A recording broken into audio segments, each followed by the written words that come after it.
नमस्कार दोस्तों, आप सभी का स्वागत है एक बार फिर से हमारे यूट्यूब चैनल बेटर नॉलेज में। आज हम लोग बात करेंगे कि अमर उजाला से एक न्यूज़ निकल के आ रही है उसी संबंध में।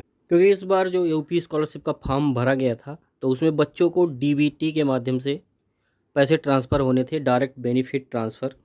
तो ऐसे कम से कम 20 से 25 बच्चे इस तरह से हैं जिनको इसी वजह से पैसे नहीं मिले। एनपीसीआई उन्होंने करवा नहीं पाए थे, वो लोग केवाईसी नहीं करवा पाए थे।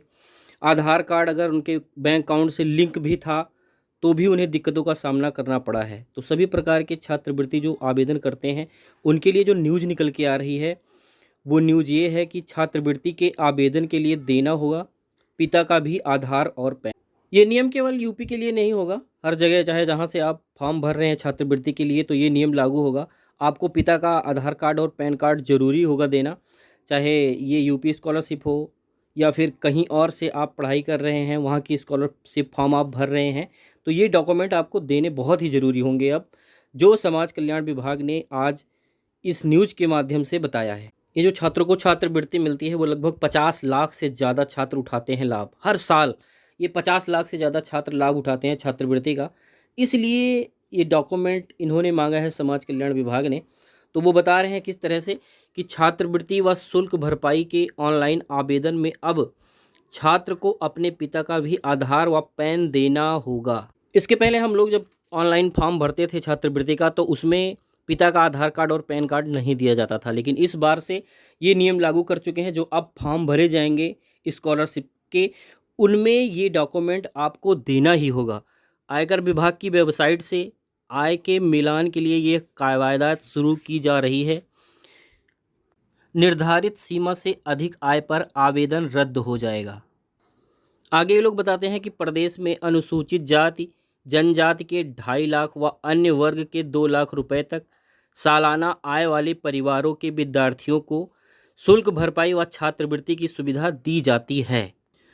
हर साल 50 लाख से ज़्यादा छात्र इसका लाभ लेते हैं। अक्सर निर्धारित सीमा से अधिक आय वाले परिवारों के विद्यार्थी भी योजना के लिए आवेदन कर देते हैं।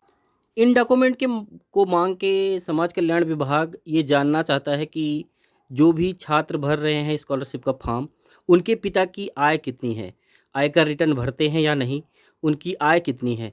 आय ज़्यादा होगी तो आवेदन पर आपत्ति लग जाएगी, आपत्ति का जवाब ना मिलने पर आवेदन रद्द हो जाएगा।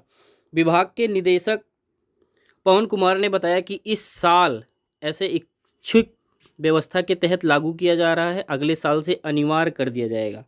जो भी बच्चे पढ़ाई कर रहे हैं उन्हें इस विषय में जानना बहुत ही ज़रूरी होता है कि कहीं से भी अखबार की न्यूज़ आती है या समाज कल्याण विभाग न्यूज़ भेजता है कि हाँ ये करना चाहिए, तो उन्हें विद्यार्थियों को जानने की कोशिश करनी चाहिए कि हाँ वास्तव में ये नियम लागू हो गए हैं कि नहीं। इसी तरह से अभी समाज कल्याण विभाग ने डीबीटी डायरेक्ट बेनिफिट ट्रांसफ़र लागू किया था, लेकिन कुछ बच्चों ने इसके प्रति कोई भी जागरूकता नहीं दिखाई और उन्होंने फॉर्म भर दिया। कुछ लोगों ने अपना केवाईसी नहीं करवाया था, एनपीसीआई मैपिंग नहीं करवाया था, जिसकी वजह से उनके जो बैंक में धनराशि जानी थी छात्रवृत्ति की वो नहीं पहुंच पाई और उनका जो ट्रांजैक्शन था वो फेल दिखा दिया। तो इस तरह से बच्चों का ही नुकसान हो रहा है, बच्चों का ही नुकसान होता है।